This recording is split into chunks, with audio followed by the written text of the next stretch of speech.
लोग हठ प्रदीपिका के उपदेश 3 का अंतिम भाग पढ़ने वाले हैं। इसके अंदर हमने जैसा कि पहले बताया कि 10 मुद्राओं के बारे में बात की गई है, जहां पर हमने पहले की 5 मुद्राओं का अध्ययन पिछली कक्षा में कर चुके हैं। अब हम इस कक्षा के अंदर आगे की 5 मुद्राओं का अध्ययन करेंगे। क्योंकि मैंने पहले भी बताया है कि हम यहाँ पर थ्योरेटिकल पढ़ रहे हैं, प्रैक्टिकल नहीं पढ़ रहे हैं, इसलिए हम किसी भी मुद्रा का प्रैक्टिकल के बारे में नहीं बात करेंगे। वो सब हमें गुरु के पास जाके सीखना है। अब हम बात करते हैं यहाँ पे अगली 5 मुद्राओं की। पहली 5 मुद्राएं जो हमारी थी वो थी महामुद्रा, महाबंध, महावेद, खेचरी, उड़ियान और उसके बाद में मूलबंध। अब हम आज से मूलबंध शुरू कर रहे हैं। मूलबंध क्या है? मूलबंध उड़ियान बंध के बाद का मुद्रा है और इसके जो लाभ बताए हैं वो क्या बताए हैं? तो पहला बताया है कि प्राण और अपान एक। जब मूल बंध का अभ्यास किया जाता है साधक के द्वारा तो क्या होता है? प्राण और अपान दोनों क्या होते हैं? एक हो जाते हैं। प्राण और अपान का मिलन हो जाता है, एक हो जाते हैं यहाँ पर। दूसरा, मल मूत्र में कमी आ जाती है मूल बंध का जब अभ्यास किया जाता है तो। और तीसरा, कुंडलिनी जागृत हो जाती है। तो मूल बंध का अभ्यास इसलिए जरूरी होता है क्योंकि मूल बंध से प्राण और अपान को एक करना है हमको, ताकि सुषुम्ना के द्वारा जो मार्ग है वहां से कुंडली जागृत होकर ऊपर प्राण जा सके। और इस तरीके से ही बताया, कुंडली जागृत हो गया। फिर हमारा आता है जालंधर बंध। जालंधर बंध में क्या लाभ बताए हैं? तो जालंधर बंध जो है वो हमारा कंठ में लगता है यहाँ पर, और इसका जो लाभ है वो क्या बताया है? नाड़ी समूह बंधता है। अब नाड़ी समूह जो होते हैं वो बंधते हैं यहाँ पर। तो हमारे यहाँ पर अलग अलग हठ योग के अलग अलग ग्रंथों के अंदर नाड़ियों के बारे में बहुत सारा बात की गई है, जिसमें हठ प्रदीपिका के अंदर तो 3 नाड़ियों के बारे में बात की और 72,000 नाड़ियों के बारे में बात की, जिसमें विशेष कुछ नहीं बताया गया। घेरन संहिता के अंदर भी आपको 3 नाड़ियां और ऐसा ही कुछ बताया जाएगा। लेकिन जब गोरक्षनाथ पढ़ते हैं, संहिता पढ़ते हैं, वशी संहिता पढ़ते हैं, तो उसके अंदर उन्होंने स्पेशली शिव संहिता पढ़ते हैं तो वहां पर उन्होंने नाड़ियों के बारे में स्पेशली बताया है कि किसी में 12 नाड़ियों का, किसी में 14 नाड़ियों का विश्लेषण किया गया है। तो वो जो नाड़ियां हैं वो मूल बंध से शुरू होकर ऊपर की तरफ जाके अलग अलग, जैसे कान में, आंख में, इस तरीके से जाती है। तो नाड़ियों का समूह बंधता है। दूसरा, सोम स्त्राव का रुकना। अब हमारे सोम स्त्राव जो होता है वो हमारा जब प्रतिदिन, जो एक सामान्य व्यक्ति है उसका जो सोम स्त्राव होता है वो प्रतिदिन गिरता है। कहाँ गिरता है? जठराग्नि में, मणिपुर चक्र में, जठराग्नि में गिरता है और वो भस्म हो जाता है। सोम स्त्राव की वजह से ही हम लंबे समय तक जीवित रह सकते हैं। खेचरी मुद्रा जब हम करते हैं तो उससे क्या होता है? सोम स्त्राव का हम पान करते हैं और जालंधर बंध से जो है वो सोम स्त्राव को रोक देते हैं। हम सोम स्त्राव गिरने नहीं देते। जो व्यक्ति अभ्यास करता है जालंधर बंध का, उसका सोम स्त्राव जो है वो जठराग्नि में जाके भस्म नहीं होता है, ये बताया। और उसका जालंधर बंध का दूसरा नाम क्या है? दूसरा नाम है मध्य चक्र। इसका दूसरा नाम, एक हमारे मुद्राओं में जो अलग अलग नाम बताए वो 2 की बताए, एक तो जालंधर बंध का और एक खेचरी मुद्रा का। खेचरी मुद्रा को व्योम चक्र बोला गया है और जालंधर बंध को मध्य चक्र कहा गया। ये हमें ध्यान रखने वाली बात है हमारी। ये 2 महत्वपूर्ण बातें यहाँ पे ध्यान रखना है।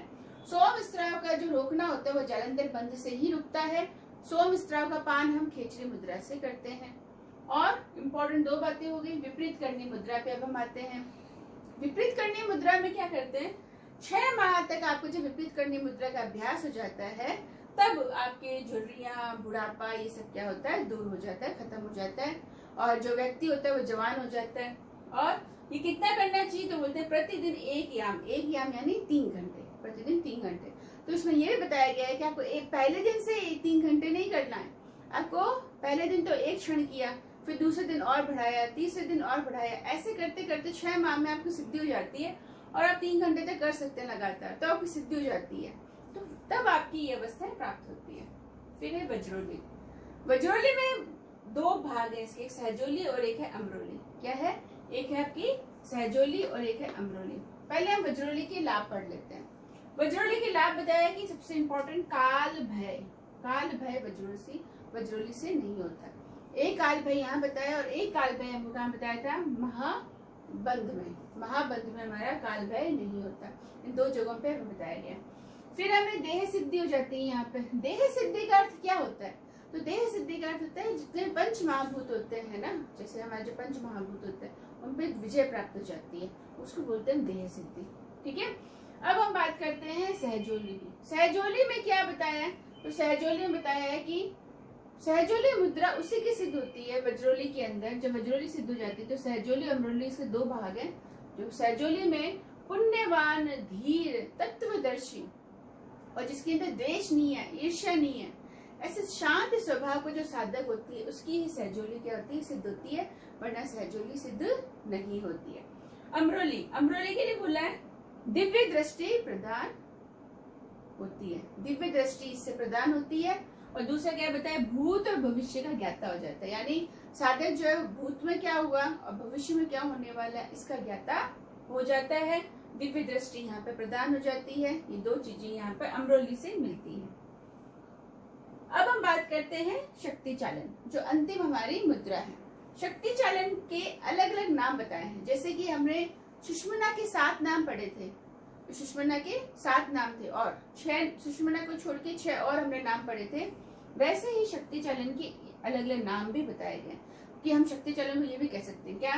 कुटलांगी, कुंडलिनी, भुजंगी, शक्ति, ईश्वरी, कुंडली, अरुंधति, ऐसे हम लोग यहाँ पर बोल सकते हैं। कुंडलिनी है और कुंडली है, ऐसे नाम से शक्ति चालन को जाना जाता है। तो शक्ति चालन मुद्रा जो है कुटलांगी, कुंडलिनी, भुजंगी, शक्ति, ईश्वरी, कुंडली, अरुंधति, इस नाम से भी इसको जाना जाता है। अब इसका जो अभ्यास करना है वो हमें प्रातःकाल और शाम को आधा प्रहर, आधा प्रहर का मतलब होता है 3 घंटे, 1 प्रहर यानी 6 घंटे, 3 घंटे, आधा प्रहर यानी 3 घंटे होते हैं। ठीक है, तो अब हमको ये बताया इन्होंने। और एक चीज और यहाँ तक हमें समझ में आ गया, शक्ति चालन के अंदर, शक्ति चालन में क्या बताया गया है? तो हमें 1 2 3 4 5 6 7 तो शक्ति चालन की मुद्रा के नाम है और आधा प्रहर करने को बताया गया है। ये 2 चीजें इंपॉर्टेंट बताई है। अब हमें मुद्राओं के बारे में जो सातवां राम जी ने इतना बखान किया, इतना बताया कि देखिए ऐसे ऐसे हो जाता है, ऐसे ऐसे सिद्ध करते हैं, अब तो होता है। वो एक साधक जो अनुशासन में रहता है और जो अनुशासन में गुरु के सानिध्य में रह के और गुरु के निर्देशानुसार जब अपनी मुद्राओं को सीखता है, अभ्यास करता है, तभी उसकी मुद्राएं क्या होती है? सिद्ध होती है। अब एक बात महत्वपूर्ण और है, सातवां राम जी कहते हैं कि देखिए आप मुद्राएं कर लीजिए, आप प्राणायाम कर लीजिए, आसना सिद्ध कर लीजिए, लेकिन अगर आपकी समाधि नहीं लगती तो ये सब कुछ क्या है? व्यर्थ है। क्योंकि हमारा अंतिम अवस्था क्या करनी है? समाधि अवस्था में पहुंचना है हमको। कहाँ पहुंचना है हमको? समाधि अवस्था में पहुंचना। ये जितने भी है ये सब साधन हैं जिनके माध्यम से हम समाधि तक पहुंच सकते हैं। तो हठ प्रदीपिका में हमें साधन क्या बताए? तो आसन बताए, प्राणायाम बताए, मुद्राएं बताई। तो इस तरीके से हम आगे समाधि तक पहुंच सकते हैं। तो ये हमारा आज उपदेश 3 खत्म हो गया। अगली कक्षा में उपदेश 4 पढ़ेंगे। अगर आपको समझ में पसंद आया हो मेरा वीडियो तो लाइक और शेयर कर सकते हैं। और